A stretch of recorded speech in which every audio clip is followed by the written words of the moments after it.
નમસ્કાર વિદ્યાર્થી મિત્રો, આજે આપણે આપણા 11માં નામાના મૂળ તત્વોમાં આગળ વધીએ. આજે છે વિદ્યાર્થી મિત્રો આપણો પ્રકરણ 1નો હિસાબી પદ્ધતિ અને પારિભાષિક શબ્દોનો લેક્ચર નંબર 3.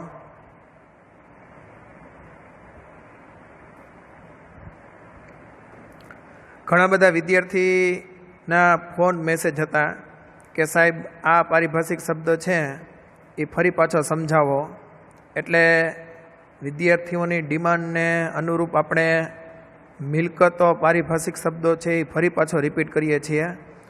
હજી હું બધા વિદ્યાર્થીઓને ફરી પાછી એકવાર સૂચના આપી દઉં છું કે પારિભાષિક શબ્દો જે એકાઉન્ટના છે, ટર્મિનોલોજી તમને એક વખતમાં નહીં સમજાય.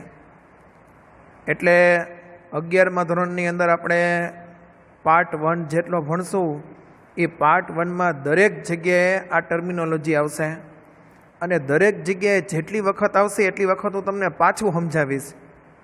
ઉપરાંતમાં 12મું ધોરણ જ્યારે શરૂ થાય ત્યારે 12મા ધોરણની અંદર હું તમને પારિભાષિક શબ્દો છે એ પાછા સમજાવવાનો જ છું.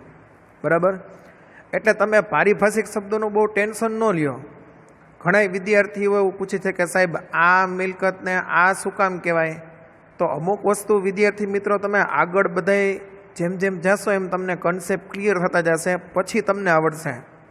એનું કારણ એક જ છે કે તમે 1 થી 10 ધોરણની અંદર ક્યાંય એકાઉન્ટ ભણ્યા નથી. એકાઉન્ટ તમે ફર્સ્ટ ટાઈમ ભણો છો. એટલે એક જ ઘામાં તમને મગજમાં સીધી બધી વસ્તુ આવી જાય એવું જરૂરી નથી. એકાઉન્ટ તમને 11મા ધોરણની અંદર સીધું મગજમાં નહીં બેસી જાય. ધીમે ધીમે તમને દરેક વસ્તુ કન્સેપ્ટ ક્લિયર થશે. આપણે આગળ જાશું એમ 4-4, 5-5 વાર વસ્તુ હું તમને સમજાવીશ, ત્યારે જઈને તમને મગજમાં બેસશે. કારણ કે અકાઉન્ટિંગ છે એમાં થોડુંક તમારે લોજિકલી ચાલવાનું હોય. બરાબર? પ્રેક્ટિકલે છે એકાઉન્ટ છે એ પણ થોડુંક લોજિકલી જવાનું હોય. જ્યારે શરૂઆતમાં આપણે ટર્મિનોલોજી સમજી છીએ ત્યારે તમારે જે હું તમને વસ્તુ કહેવા માગું છું એ તમારે બહુ ઊંડા ઉતરીને સમજવાનો પ્રયત્ન નથી કરવાનો, કોમન સેન્સનો ઉપયોગ કરવાનો છે. ઘણા બધા વિદ્યાર્થીઓ છે ને અહીંયામાં ઊંડા બહુ ઉતરી જાય છે. ઊંડા ઉતરી જાય ને એટલે એને 50 પ્રકારના વિચાર આવે કે આ આમ કેમ આમ જ થાય. તો ભાઈ આ ગણિત નથી, આ એકાઉન્ટ છે. એટલે એકાઉન્ટની અંદર તમારે બહુ ઊંડું નથી ઉતરવાનું. ઉપર આપણે અત્યારે છબછબિયા જ મારવાના છે. અને અકાઉન્ટિંગની જે ટર્મિનોલોજી છે એમાં કોમન સેન્સનો ઉપયોગ કરવાનો છે. સૌથી વધારે અકાઉન્ટિંગની અંદર હોશિયાર વિદ્યાર્થીઓ જે 10મા ધોરણના છે એને તકલીફ થશે. કારણ કે એને દરેક વસ્તુ એકદમ ઊંડા ઉતરીને સમજવાનો એની ટેવ હોય છે. એટલે એને એકાઉન્ટમાં શરૂઆતમાં તકલીફ પડશે જ. બરાબર? કારણ કે એકાઉન્ટની અંદર તમારે કોમન સેન્સનો ઉપયોગ કરવાનો હોય. બહુ ઝાઝી બધી બુદ્ધિ કે આઈક્યુની જરૂર નથી. બરાબર? હવે બીજી વખત મારે તમને આવો લેક્ચર ઓનલાઈન ન દેવો પડે એનું ધ્યાન રાખજો. ઓકે? તો આપણે આગળ વધીએ. ન સમજાય તો 50 વખત પૂછવાની છૂટ છે, હું ના નથી પાડતો. બરાબર? ચાલો, આપણે લાસ્ટ ટાઈમ મિલકતોના પ્રકાર જોયા હતા. તો મિલકતોના મુખ્ય 2 પ્રકાર છે, વાસ્તવિક મિલકત અને અવાસ્તવિક મિલકત. ઓકે? ઘણા વિદ્યાર્થીઓ પૂછતા હતા કે સાહેબ આના વાસ્તવિક મિલકત શું કામ કહેવાય? પણ ભાઈ હજી અવાસ્તવિક મિલકત આપણે સમજ્યા જ નથી. તો તમને આ વાસ્તવિક મિલકત છે કેમ ખબર પડે? ડિફરન્સ તમને ત્યારે જ ખબર પડે જ્યારે તમે 2 વસ્તુ જોવો ત્યારે. બરાબર? હજી તો મેં તમને લાસ્ટ ટાઈમ વાસ્તવિક મિલકત જ સમજાવ્યું હતું. તો વાસ્તવિક મિલકત કોને કહેવાય? તો કે જે મિલકત વાસ્તવિક રીતે અસ્તિત્વ ધરાવતી હોય અને જેને રોકડમાં રૂપાંતર કરી શકાય એને વાસ્તવિક મિલકત તરીકે ઓળખવામાં આવે છે. અવાસ્તવિક મિલકત આપણે હજી બાકી જ રાખી છે. હવે વાસ્તવિક મિલકતના આપણે 2 પ્રકાર છે હતા. મુખ્ય 2 પ્રકાર ક્યાં ક્યાં? તો કે એક કાયમી મિલકતો અને બીજું ચાલુ મિલકતો.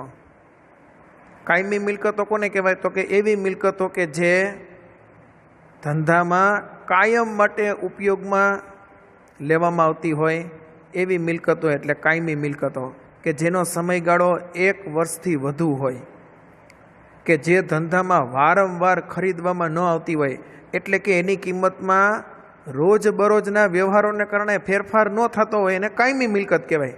જેમ કે જમીન, મકાન, પ્લાન્ટ યંત્રો, ફર્નિચર, મશીનરી એ આપણે રોજ નથી લેવાની.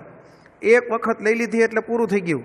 પછી વર્ષો સુધી એ જમીન, મકાન, પ્લાન્ટ યંત્રો, ફર્નિચર, મશીનરીનો ઉપયોગ કરવાનો હોય એટલે એને કાયમી મિલકત તરીકે ઓળખવામાં આવે છે.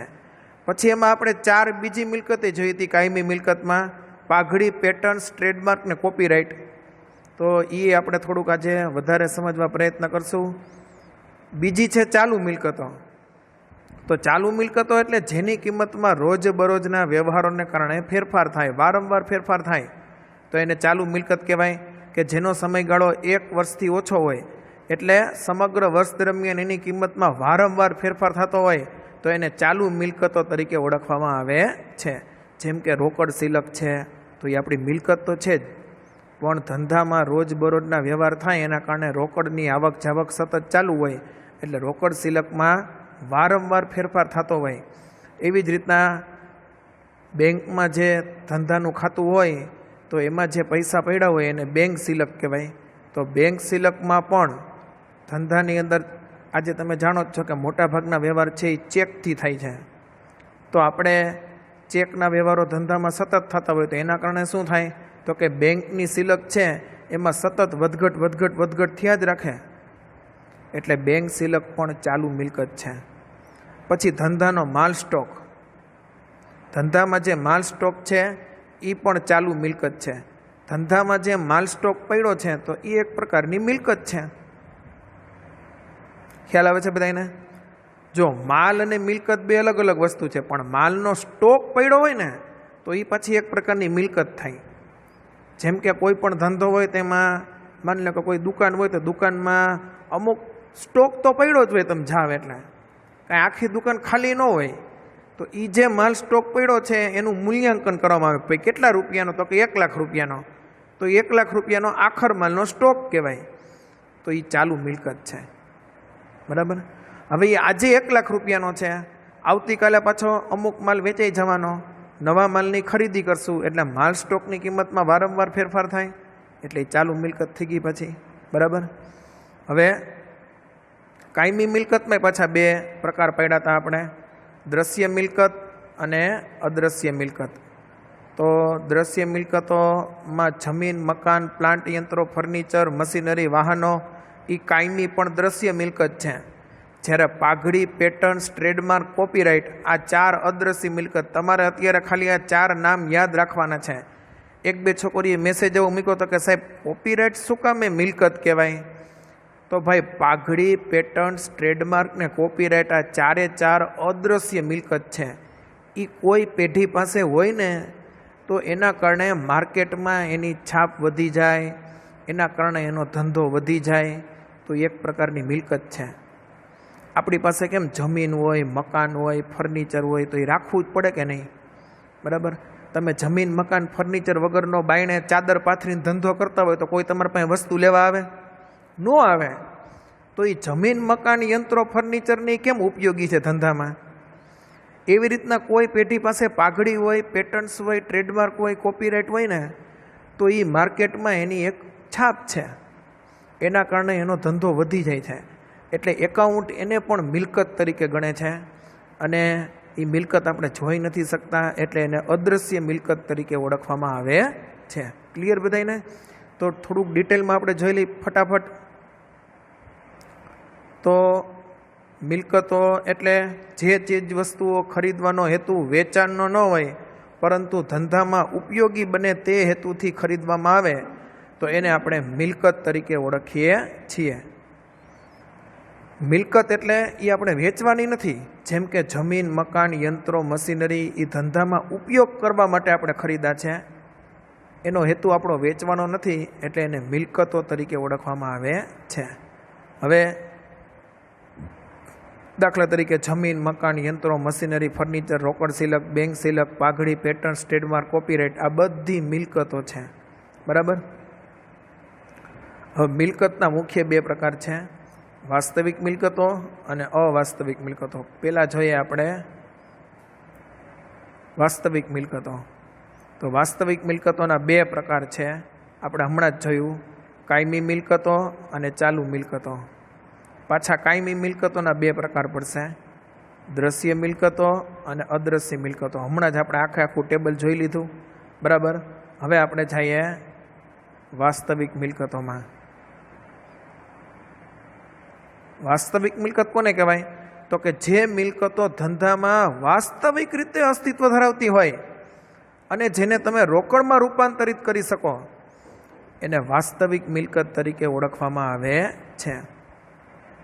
જમીન, મકાન, યંત્રો, ફર્નિચર, વાહનો, આ બધાનું તમે રોકડમાં રૂપાંતર કરી શકો ગમે તે સમયે, ગમે ત્યારે તમે વેચી તો શકો કે નહીં? ભલે આપણે એને વેચવા માટે નથી લીધી, પણ ક્યારેક તો વેચવી પડશે કે નહીં? તો તે દિવસે એને રોકડ આવશે કે નહીં? તો એ રોકડમાં રૂપાંતરિત થઈ કે નહીં? એટલે એને વાસ્તવિક મિલકત તરીકે ઓળખવામાં આવે છે. ઉપરાંતમાં રોકડ સિલક છે, બેંક સિલક છે. બેંકમાં પૈસા પડ્યા હોય, તમે ઉપાડી આવો એટલે રોકડમાં રૂપાંતર થઈ ગયું કે નહીં? ધંધામાં માલ સ્ટોક પડ્યો છે, એ ચાલુ મિલકત છે, બરાબર. એ વેચી નાખો એટલે રોકડા રૂપિયા આવવાના જ છે કે નહીં? તો એનું રોકડમાં રૂપાંતર શક્ય છે, એટલે એને વાસ્તવિક મિલકત તરીકે ઓળખવામાં આવે છે. ખ્યાલ આવે છે બધાને? બરાબર. તો હવે વાસ્તવિક મિલકતોમાં આગળ વધીએ આપણે. દાખલા તરીકે જમીન, મકાન, યંત્રો, મશીનરી, ફર્નિચર, રોકડ સિલક, બેંક સિલક, પાઘડી, પેટન્ટ, ટ્રેડમાર્ક, કોપીરાઇટ, આ બધી વાસ્તવિક મિલકતો છે. આ બધી વાસ્તવિક રીતે અસ્તિત્વ ધરાવે છે. હવે વાસ્તવિક મિલકતના મુખ્ય બે પ્રકાર, કાયમી કે સ્થિર, જેની કિંમત વારંવાર નથી બદલાવાની એટલે સ્થિર, અને ચાલુ મિલકત એટલે અસ્થિર, કે જેની કિંમતમાં વારંવાર ફેરફાર થવાનો છે, એને ચાલુ મિલકત અથવા તો અસ્થિર મિલકત તરીકે ઓળખવામાં આવે છે. હવે જોઈએ આપણે કાયમી મિલકતો. તો કાયમી મિલકતો કોને કહેવાય? તો કે જે મિલકતો લાંબા સમયના ઉપયોગના હેતુસર ખરીદવામાં આવે ધંધા માટે, તો એને કાયમી મિલકતો તરીકે ઓળખવામાં આવે છે. જેમ કે જમીન, મકાન, યંત્રો, ફર્નિચર, વાહનો, આ બધું કેવું છે? તો કે એ આપણે લાંબા સમયના ઉપયોગના હેતુથી ખરીદીએ છીએ, એટલે એને કાયમી મિલકત તરીકે ઓળખવામાં આવે છે. ઉપરાંતમાં પાઘડી, પેટન્ટ, ટ્રેડમાર્ક, કોપીરાઇટ છે ને, એ કાયમી મિલકત જ છે.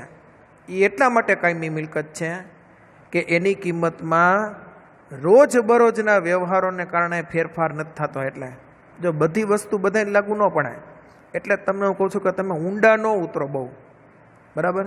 કોમન સેન્સનો ઉપયોગ કરો. અત્યારે તમારે ખાલી એટલું જ યાદ રાખવાનું છે કે જેમ જમીન, મકાન, યંત્રો, ફર્નિચર ને વાહનો આ બધી દ્રશ્ય મિલકત છે, એ કાયમી મિલકત છે. અને પાઘડી, પેટન્ટ, ટ્રેડમાર્ક, કોપીરાઇટ છે, એ કાયમી મિલકત છે, પણ એનો વ્યૂ જુદો છે. પાઘડી, પેટન્ટ, ટ્રેડમાર્ક, કોપીરાઇટ શું કામ કાયમી મિલકત છે? તો કે કાયમી મિલકતનો બીજો એક પોઈન્ટ એવું કે છે કે એની કિંમતમાં વારંવાર ફેરફાર નથી થતા. તો પાઘડી, પેટન્ટ, ટ્રેડમાર્ક, કોપીરાઇટ છે ને, એ રોજબરોજના વ્યવહારોના કારણે એની કિંમત ચેન્જ નથી થવાની, એટલે એ કાયમી મિલકત છે. સમજાય છે બધાને? બરાબર. તો કાયમી મિલકતના મુખ્ય બે પ્રકાર પડશે પાછા, દ્રશ્ય મિલકત અને અદ્રશ્ય મિલકત. દ્રશ્ય મિલકત એટલે કેવી મિલકત? તો કે જેને તમે જોઈ શકો, ટચ કરી શકો, સ્પર્શ કરી શકો, એને દ્રશ્ય મિલકત કહેવાય. જેમ કે જમીન, મકાન, યંત્રો, વાહનો, મશીનરી, આ બધી મિલકતને તમે ટચે કરી શકો છો, જોઈ શકો છો, અને રોજ નથી લેતા આપણે, એટલે કે એની કિંમતમાં રોજ ફેરફાર નથી થવાનો, રોજ બરોજના વ્યવહારને કારણે ફેરફાર નથી થવાનો. તો એ દ્રશ્ય મિલકત છે, બરાબર. અને પછી કાયમી છે, કારણ કે કાયમી મિલકતનો પ્રકાર છે. હવે જોઈએ અદ્રશ્ય મિલકત, કે જેમાં ઘણા બધા વિદ્યાર્થીઓએ કોમેન્ટમાં લખ્યું હતું. તો પાઘડી, પેટન્ટ, ટ્રેડમાર્ક, કોપીરાઇટ. હજી હું તમને એક વખત કહી દઉં કે પાઘડી, પેટન્ટ, ટ્રેડમાર્ક, કોપીરાઇટ છે ને, એ અત્યારે 12મા ધોરણના વિદ્યાર્થીઓને પણ જેટલી વાર આવે ને એટલી વાર હું પાછું ડિટેલમાં સમજાવું છું, કારણ કે એક વખતમાં તમને આ વસ્તુ મગજમાં ન બેસે. સમજાય છે બધાને? હું તમને એકવાર આમ જાદુઈ મંત્ર બધાને આપી દઉં તો એમ યાદ નહીં રહી જાય તમને તરત જ, ધીમે ધીમે તમને આવડશે. પાઘડી, પેટન્ટ, ટ્રેડમાર્ક, કોપીરાઇટ 5-7 વખત આવશે ને પછી તમને મગજમાં બેસશે. સમજાય છે બધાને?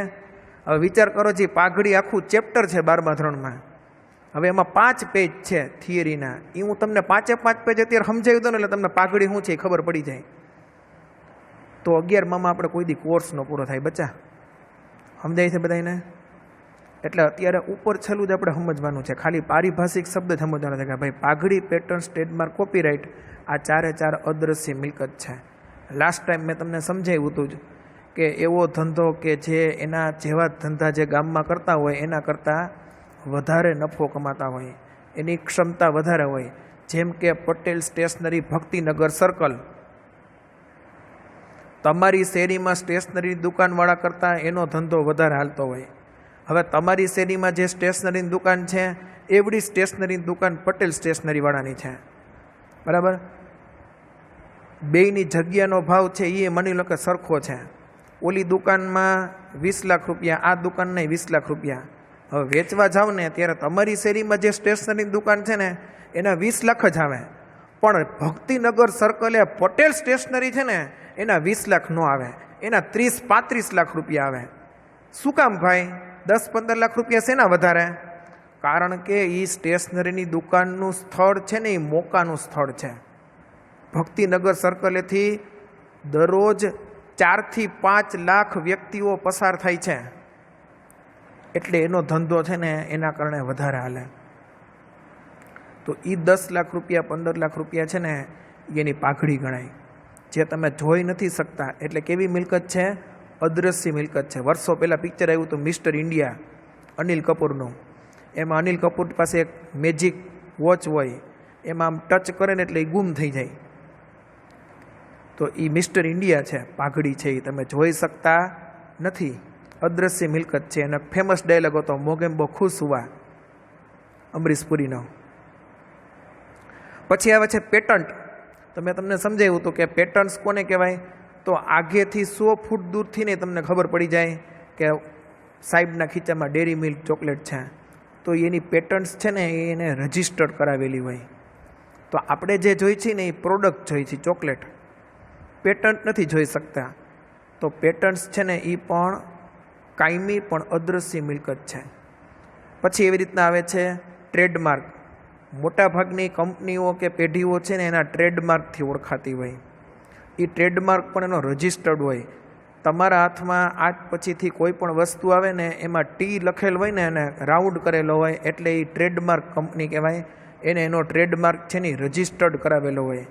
વિદ્યાર્થી મિત્રો, કોઈ પણ કંપની છે ને એ ટ્રેડમાર્કવાળી હોય ને તો એના માટે ગૌરવની વાત છે. એના કારણે એનો બિઝનેસ વધારે હાલે, કારણ કે સ્ટાન્ડર્ડ કસ્ટમર છે ને એ લોકો આવું જોતા હોય કે ટ્રેડમાર્કવાળી કંપની છે કે નહીં. ટ્રેડમાર્કથી એની ઓળખ હોય. તો આપણા હાથમાં પ્રોડક્ટ છે, ટ્રેડમાર્ક નથી. એટલે ફરી પાછું કહું છું કે ટ્રેડમાર્ક પણ અદ્રશ્ય મિલકત છે. કોઈ પણ કંપની પાસે ટ્રેડમાર્ક હોય ને, એનો લોગો હોય, આપણી કેમ કડવીબાઈનો લોગો છે, બરાબર? તમે યુટ્યુબમાં આ વિડીયો ખોલશો એટલે સાઈડમાં ડાબી બાજુ લોગો આવશે, બરાબર? તો એ દૂધિયા કલરનો જે લોગો તમને દેખાય છે તો એ આપણી કડવીબાઈ સ્કૂલનો ટ્રેડમાર્ક છે. એનાથી કડવીબાઈ સ્કૂલ ઓળખાય છે, બરાબર? દરેક શાળા પાસે એવો લોગો નથી હોતો. તો એ ટ્રેડમાર્ક હોવો ને એ એક પ્રકારની, એનાથી માર્કેટમાં તમારી વેલ્યુ વધી જાય, તમારો ધંધો વધી જાય, તમારો નફો વધી જાય. એટલે મિલકત તો છે જ, પણ તમે જોઈ નથી શકતા. એટલે કેવી મિલકત છે? અદ્રશ્ય મિલકત છે. અને છેલ્લે આવે છે કોપીરાઇટ. એક છોકરીએ પ્રશ્ન પૂછ્યો હતો કે સાહેબ કોપીરાઇટ મિલકત કેવી રીતના થાય? તો ભાઈ કોપીરાઇટ તો બહુ મોટી વસ્તુ છે. બાહુબલી પિક્ચર જ્યારે આવ્યું ત્યારે થિયેટરની અંદર એની ટિકિટનો ભાવ 350-400 રૂપિયા હતો. રિલાયન્સ મોલમાં બિગ સિનેમા આપણે જોવા જાય તો, બરાબર? અને ભક્તિનગર સર્કલે ઓલો સીડીનું રેકડ લઈને ઊભો રહીએ, એમાં 40 રૂપિયાની સીડી આવે, એમાં આપણે આખું ઘર સીડીમાં જોઈ લઈએ પિક્ચર. પણ એ સીડીમાં આપણે પિક્ચર જોઈએ ને તો એ ગુનો છે. બિગ સિનેમાવાળા અને રિલાયન્સવાળા છે ને એ આપણી ઉપર કેસ કરી શકે. કેસ કરે તો આપણને જેલ પણ થાય. શું કામે? તો કે બાહુબલીના તમામ રાઇટ્સ છે ને એ ટિપ્સ કંપનીને આપવામાં આવ્યા હતા. ટિપ્સ નામની કંપની છે ફિલ્મ ઇન્ડસ્ટ્રીઝની અંદર, એના કોપીરાઇટ ટિપ્સ કંપનીને આપવામાં આવ્યા હતા. એટલે એની સીડી બહાર પાડવાનો હક છે ને માત્ર ટિપ્સ કંપનીને જ હોય.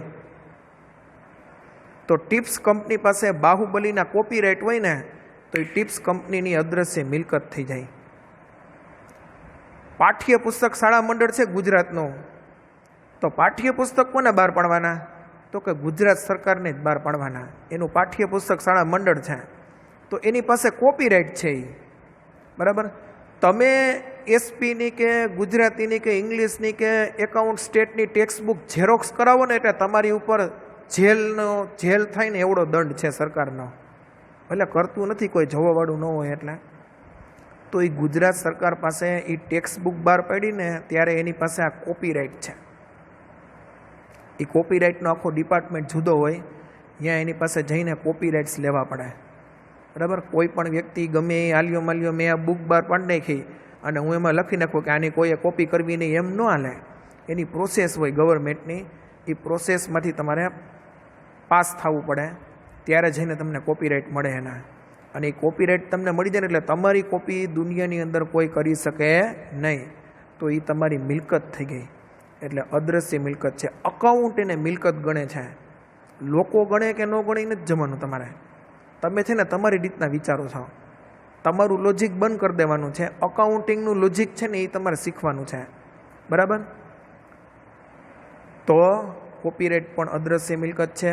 તો વિદ્યાર્થી મિત્રો, આટલું તો આપણે લાસ્ટ ટાઈમ જોયું હતું, મેં તમને પાછું રિપીટ કરાવ્યું છે. હવે ચાલુ મિલકતો આપણે છેલ્લે ચાલુ હતી. તો ચાલુ મિલકતો કોને કહેવાય? તો કે જે મિલકતોનો સમયગાળો 1 વર્ષથી ઓછા સમયનો હોય અથવા તો જેની કિંમતમાં વારંવાર ફેરફાર થતા હોય. હવે ચાલુ મિલકતો મારે તમને 10 સમજાવવાની છે, પણ બધી હું અત્યારે લખી નાખીશ ને તો હમણાં કોમેન્ટમાં નીચેથી આવી જ રાખશે, એ સાહેબ બોલું ન સમજાણું, એ સાહેબ આ ન સમજાણું. તો એ ધીમે ધીમે તમને સમજાશે. અત્યારે તમને સમજાઈને એવી ચાલુ મિલકત જ મેં મૂકી છે ઉદાહરણમાં, જેમ કે રોકડ સિલક, બેંક સિલક, માલ સ્ટોક. દેવાદારો હમણાં જવા દેજો, એ તમને નહીં સમજાય. અત્યારે લેણી હુંડી લખી હજી, એ જવા દેજો. અત્યારે ખાલી 3 જ સમજો: રોકડ સિલક, બેંક સિલક ને માલ સ્ટોક. તમારી પાસે ધંધામાં રોકડા પડ્યા હોય તો એ તમારી મિલકત છે. રૂપિયા તમારા ખાતામાં બેંકમાં પડ્યા છે તો એ તમારી મિલકત છે. તમારા ધંધામાં માલ સ્ટોક પડ્યો છે તો એ તમારી મિલકત છે. પણ ધંધામાં રોજબરોજના વ્યવહાર છે એ કેવા થાય? તો કે માલની ખરીદીને માલનું વેચાણ, માલની ખરીદીને માલનું વેચાણ, માલની ખરીદીને માલનું વેચાણ. હવે એના કારણે શું થાય? તો કે ધંધાની અંદર રોકડમાં સતત ફેરફાર થાય રોજબરોજના વ્યવહારોના કારણે. બેંકનું જે ખાતું છે એમાં બેંક સિલકમાં વારંવાર ફેરફાર થાય. ધંધામાં જે માલ સ્ટોક છે એ આજે જુદો હોય, કાલે જુદો હોય, પરમદી જુદો હોય, કારણ કે સતત ખરીદી વેચાણ ચાલુ જ હોય. તો આ ત્રણેય મિલકત છે, પણ કેવી મિલકત છે? ચાલુ મિલકત છે, જેની કિંમતમાં વારંવાર ફેરફાર થાય છે. તો એ ચાલુ મિલકત છે. વિદ્યાર્થી મિત્રો, આ બધી વાસ્તવિક મિલકતો છે. કાયમી મિલકતો હોય, ચાલુ મિલકતો હોય, દ્રશ્ય અદ્રશ્ય, આ બધી જ વાસ્તવિક મિલકતો છે. શું કામ એને? તો કે તમે સમજી તો શકો કે હાલો કાંઈ વાંધો નહીં, પાઘડી, પેટર્ન, ટ્રેડમાર્ક, કોપીરાઇટ નથી દેખાતી, પણ મિલકત તો છે જ ને. કારણ કે એ તમારો હક છે.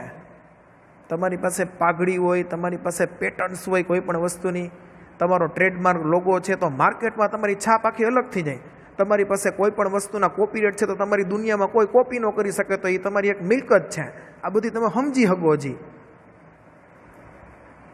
પણ જે મિલકત જ નથી, તમે કોઈ કાળે સ્વીકારશો નહીં કે સાહેબ આ તો મિલકત થાય જ નહીં, એને અવાસ્તવિક મિલકત કહેવાય.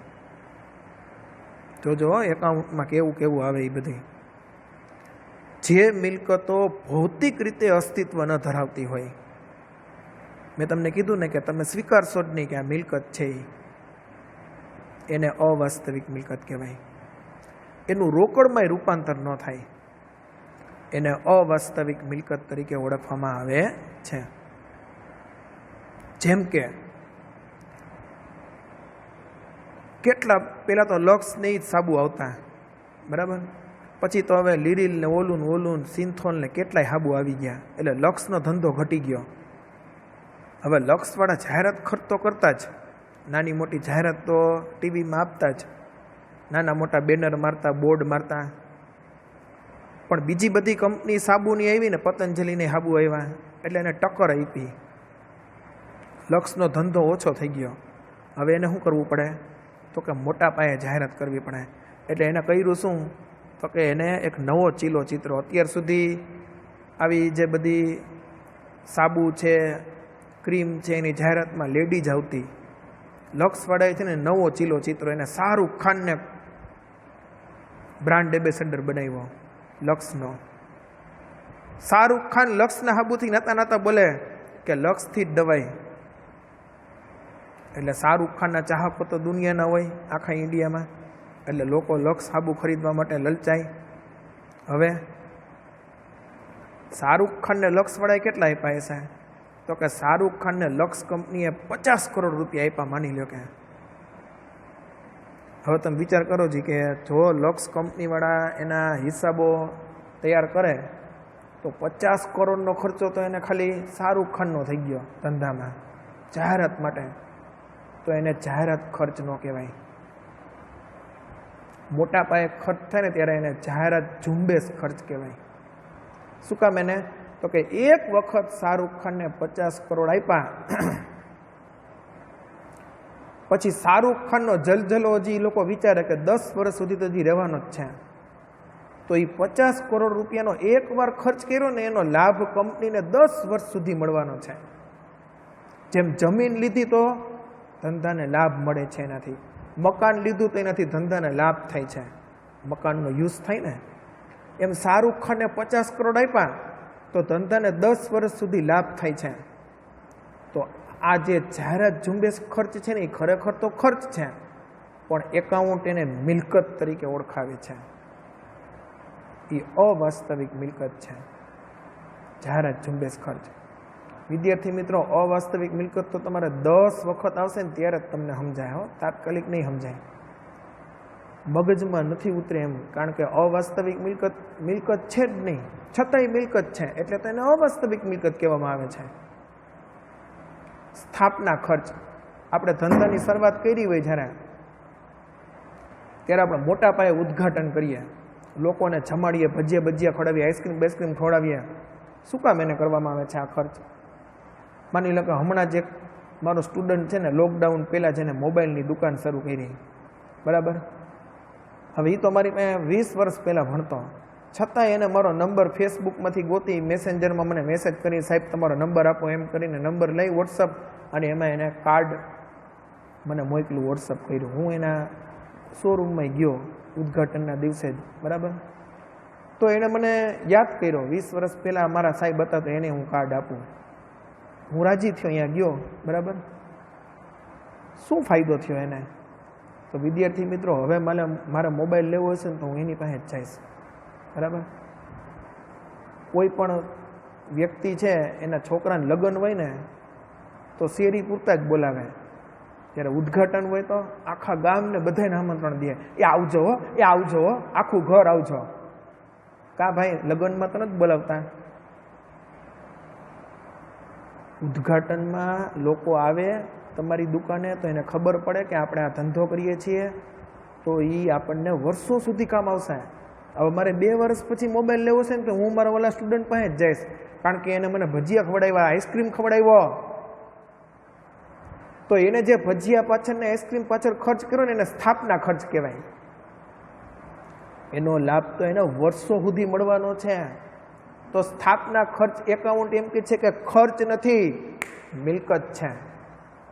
તમને એમ થાય કે સાહેબ મિલકત તો નથી, એટલે તો એને અવાસ્તવિક મિલકત તરીકે ઓળખવામાં આવે છે, કે જે વાસ્તવિક રીતે અસ્તિત્વ ધરાવતી નથી. બસ આટલું જ તમે સમજો. ખાલી છેલ્લી અવાસ્તવિક મિલકત તમને સમજાવું છું. વિદ્યાર્થી મિત્રો, 12મા વાળાને ટપા નથી પડતા, આમાં તમે સમજ લે, એક ગાય તમને નહીં આવડે. સંશોધન અને વિકાસ ખર્ચ. નોકિયા કંપનીના મોબાઈલ હવે કોઈ નથી લેતું. જે તે સમયે નોકિયા મોબાઈલ જ્યારે પહેલી વાર દુનિયામાં બહાર પડ્યા ને ત્યારે નોકિયા દર 10 માણસોમાંથી 9 માણસોના ખીચામાં નોકિયાનો જ મોબાઈલ હોય. પણ ટેકનોલોજી ચેન્જ થઈ અચાનક, અને ઓપરેટિંગ સિસ્ટમ નવી આવી, એન્ડ્રોઈડ. એ એન્ડ્રોઈડ સિસ્ટમ છે ને એ લોકો અપડેટ ન કરી શક્યા નોકિયાવાળા, અને સેમસંગવાળા મેદાન મારી ગયા. તો નોકિયા કંપનીએ સંશોધન અને વિકાસ ખર્ચ કર્યો જ નહીં. તો સંશોધન અને વિકાસ ખર્ચ નોકિયા કંપનીએ ન કર્યો એટલે શું થયું? તો કે નોકિયા કંપની ફેંકાઈ ગઈ. તો વિદ્યાર્થી મિત્રો, સંશોધન ને વિકાસ ખર્ચ છે ને એ બહુ મોટો ખર્ચ છે. એના માટે એને સાયન્ટિસ્ટની, ટેકનોલોજી, આઈઆઈટી કરેલા એન્જિનિયર્સની ભરતી કરવી પડે. એને એક જ કામ કરવાનું, એ તમને ક્યાંય વેચાણમાં કામ ન થવાના, માલ વધારે વેચાય એના માટે. એ ટેકનોલોજીનું રિસર્ચ કરતા હોય કે માર્કેટમાં નવી ટેકનોલોજી આવે તો એ આપણા મોબાઈલમાં ફીચર્સ આવી જ જવા જોઈએ. એની આખી એક ટીમ હોય. હવે એની પાછળ જે ખર્ચો થાય ને સંશોધન ને વિકાસ ખર્ચ કહેવાય. એ જો જે કંપની ન કરે ને એ ફેંકાય છે 5 વર્ષ પછી. કોડેક કંપનીના કેમેરા આવતા, હવે મોબાઈલમાં કેમેરા આવી ગયા. હવે કોઈ કોડેકનો કેમેરો લે છે?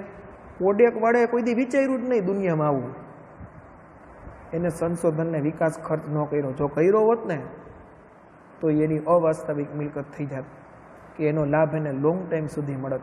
એને માર્કેટમાંથી કોઈ ફેંકી ન હગે.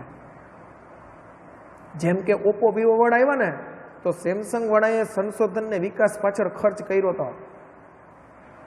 સેમસંગ વાળાએ નોકિયાને તો આટી જ દીધા, પણ ઓપ્પો વિવોની સામે હજી ઊભા છે હરીફાઈમાં. શું કામ ઊભા છે? કારણ કે એ લોકો એ રિસર્ચ કરે છે. એને ખબર છે કે ઓપ્પો વિવો વાળા છે ને એ તો સસ્તામાં મોબાઈલ બહાર પાડે છે.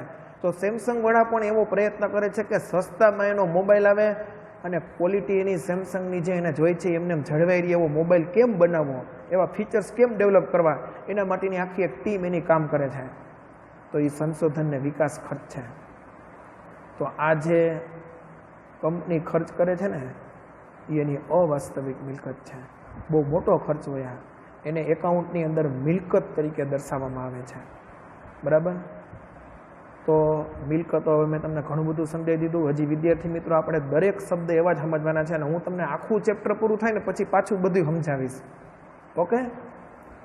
તો આ અવાસ્તવિક મિલકતો છે. તો આજે આપણે આટલું રાખશું. મિલકતોના પ્રકારો ફરી પાછા જોઈ લ્યો. મુખ્ય 2 પ્રકાર છે, વાસ્તવિક મિલકત ને અવાસ્તવિક મિલકત. વાસ્તવિક મિલકતના પાછા 2 પ્રકાર આવશે, કાયમી મિલકત ને ચાલુ મિલકત. કાયમી મિલકતના પાછા 2 પ્રકાર, દ્રશ્ય અને અદ્રશ્ય. Okay? Thank you very much. ખૂબ ખૂબ આભાર. અસ્તુ. જય હિન્દ, જય ભારત.